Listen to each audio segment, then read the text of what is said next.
I was born in Dos Valles Hospital, in Dos Valles, uh, and I lived for till the till I was 5 years old in Las Deltas, which is right down the street.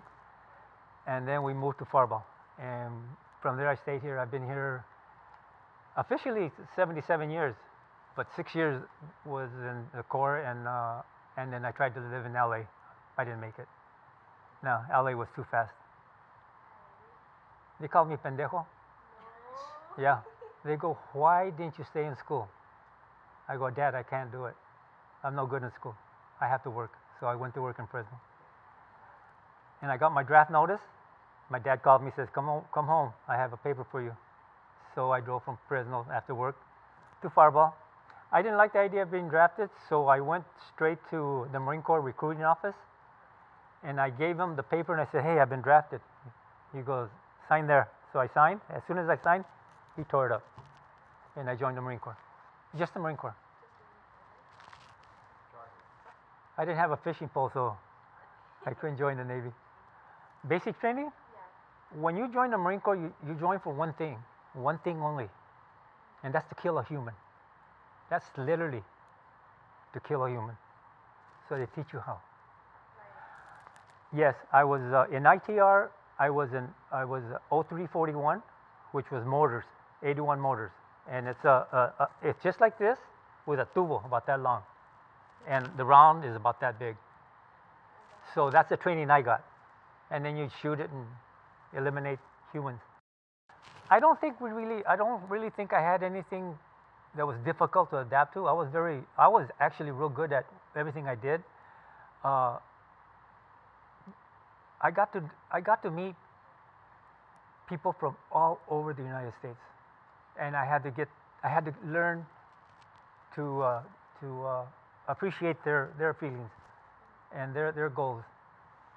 Uh, you meet people from everywhere, you know, but there was nothing else. I landed in Osaka, Japan. From there, I was shipped to Okinawa. Okinawa was right down the street.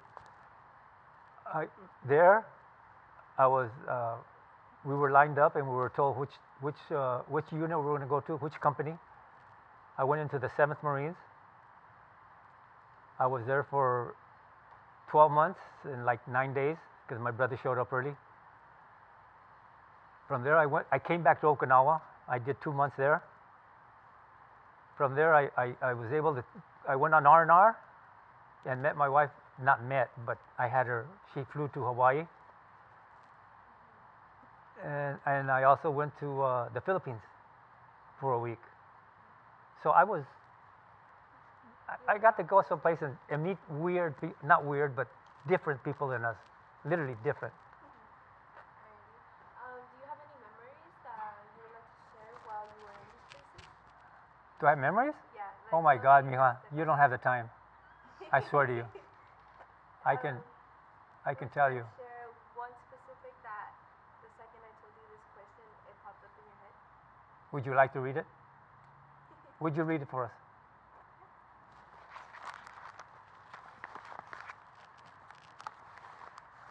Sit over here. Bring your chair over here.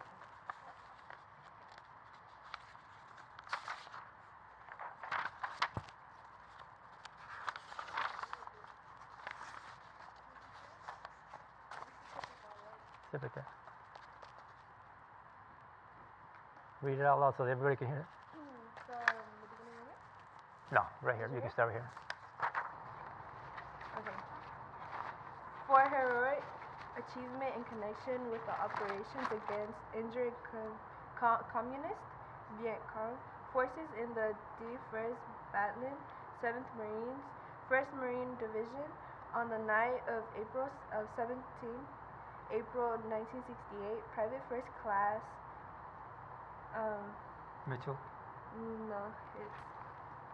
No, Takaratis? Yeah, Takaratis. Takaratis squad was maneuvering towards a designated ambush site in Quang Nam province. When his unit halted en route to the objective, he immediately assumed a prone position which enabled him to observe a likely avenue of approach. Upon being informed that Viet Cong were in the vicinity, he changed his position and observed an enemy soldier preparing to shoot him. Reacting instantly, Private First Class Takaratis shouted a warning to instantly no what is it? Shouted a warning to his squad and immediately engaged the Viet Cong in hand-to-hand combat, disarming the soldier and killing him. After killing the second Viet Cong with his pistol, he skillfully delivered accurate generate launch fire on possible enemies' escape routes. His bold, innovative, and resolute determination inspired all who observed him and were instrumental in his squad accounting for 8 Viet Cong confirmed kills and numerous weapons and documents of intelligence valued seized. Private First Class Takaratis encouraged aggressive fighting spirit and steadfast devotion to duty in the face of great personal danger were in keeping with the highest traditions of the Marine Corps and of the United States Naval Service. Private First Class Takaratis is authorized to wear the combat V.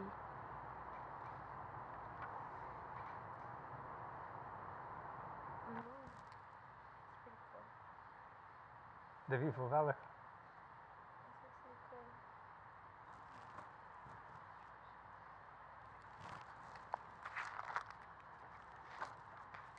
Do I have memories?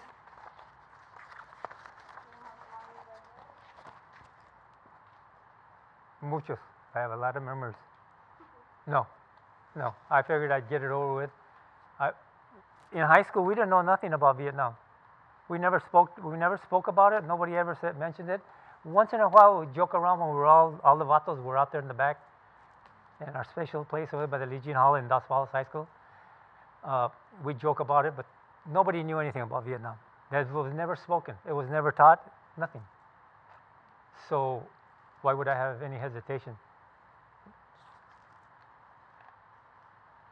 Every kill we did, we wanted them to know who we were. That way, it piss them off. It'd make them mad, and maybe they'd come after us, and we could kill them. So we would put this on their forehead. We would put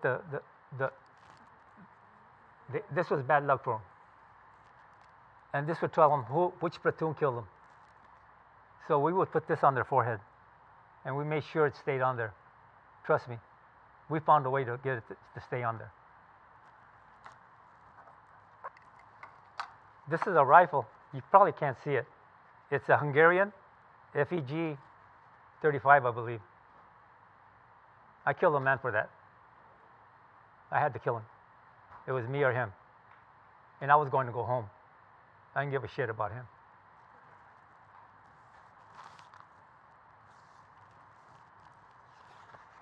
This man never got to see this lady grow old. He died. I made sure of that.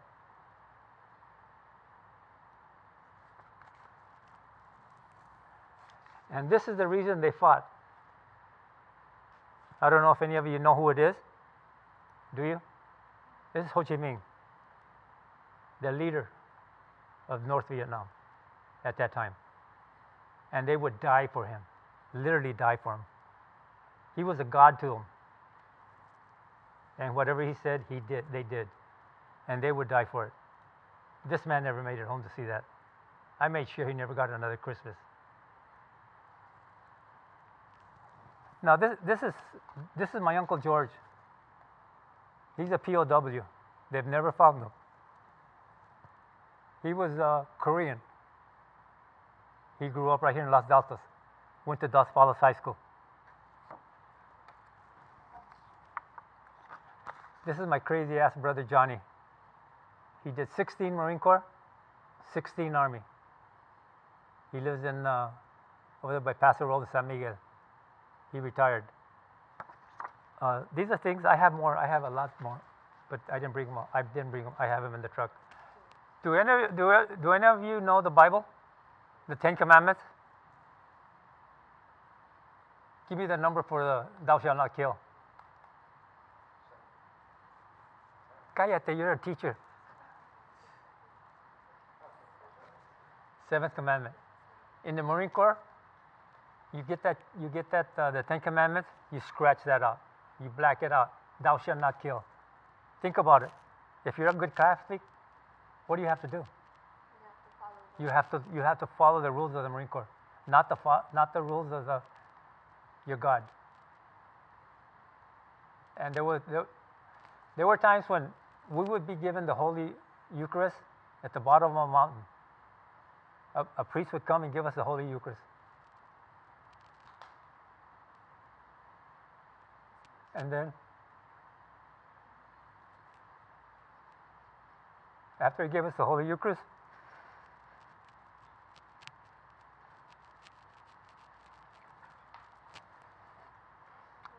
he would, the captain would come and he'd say, "That's my mountain. I want that mountain. That's my mountain." And guess what you do? You just got the Holy Eucharist. But you would go up there and take it. You would take that mountain at all costs. And trust me, 58,000. Hell yeah. I was the happiest man in the world. I made sergeant.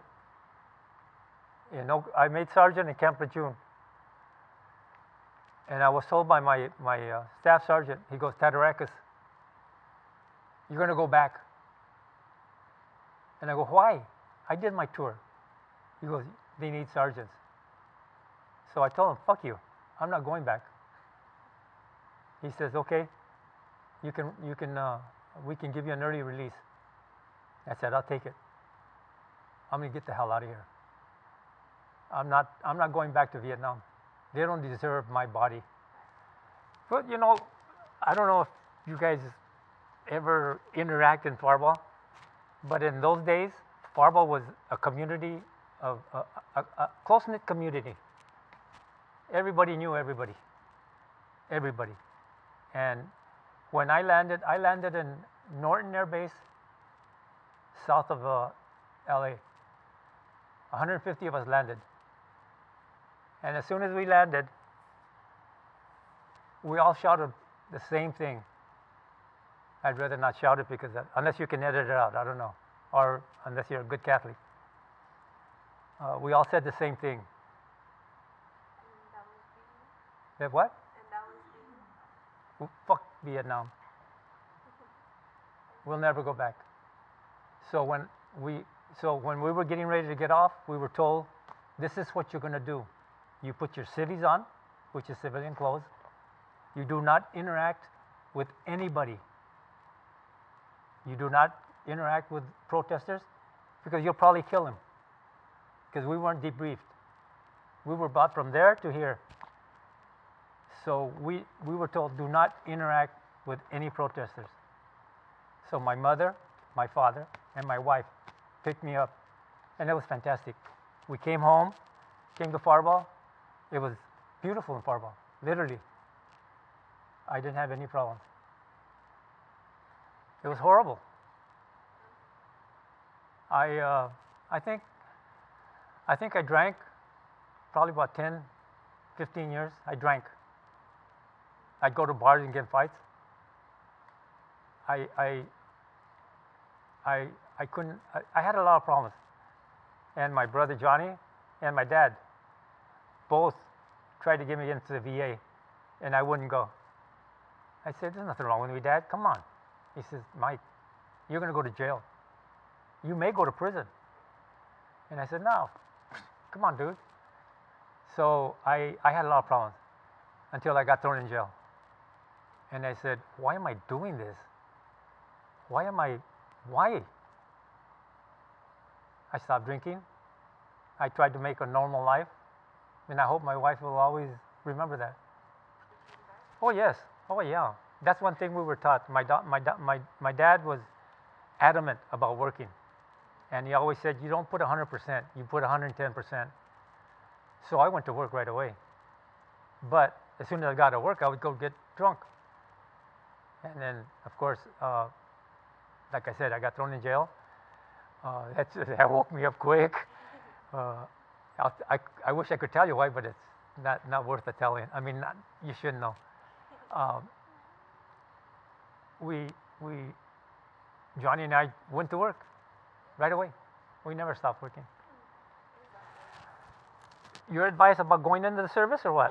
Yeah, like what type of advice would you give us about your experience and just experience in general? If there are no wars going on, join the service. See the world. My advice, my true advice is stay in school, get an education. If you can't, if you're no good at reading and all this kind of stuff, go and a trade school. There's some fantastic trade schools now. In the old days, it wasn't crap. There was no trade school. You had to go to junior college, and that was it. Uh, the service, in my advice, would be the last resort. If you can't make it in here, go in the military. But if you go into the Marine Corps, be ready for a culture shock. Seriously, you'll tell yourself, why the hell didn't I go into the Air Force? Especially if you can't take orders. And I know what it's like not to take an order. First of all, be proud of the service you were in. Be very proud of it. But tell them the truth.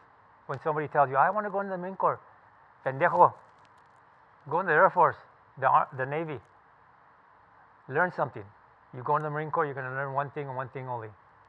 From there, they teach you other things, yes, like artillery, truck maintenance, truck transport. But the main thing is eliminating. So you know, I'm very proud of the fact that these men went into the military. I'm very proud of the fact that I went in. But I will never do it again. And I would have dragged my son all over the piso con un cinto if he would have joined the service. And he went to a trade school, and he owns his own business. So I'm very proud of him. No, thank you all. Thank you so much. You do know that you're the first. 56 years, no one's ever talked to us about. 56 years. No one's ever talked to us about Vietnam. Asked us questions as depth, in your depth. Think about it. All these guys have something hidden in their body that they'd like to say. 56 years, nobody ever asked us, other than our family and our closest friends. But you all, and you're doing, this is awesome. Except for me, of course. I know you're going to be doing a lot of editing, but. It's good to express everything you need to, especially when you have gone through Yeah. specific things like you. You're welcome. Thank you. But yeah, 56 years, and this is beautiful. And thank you so much. No, thank you. And I thank you on behalf of all our men.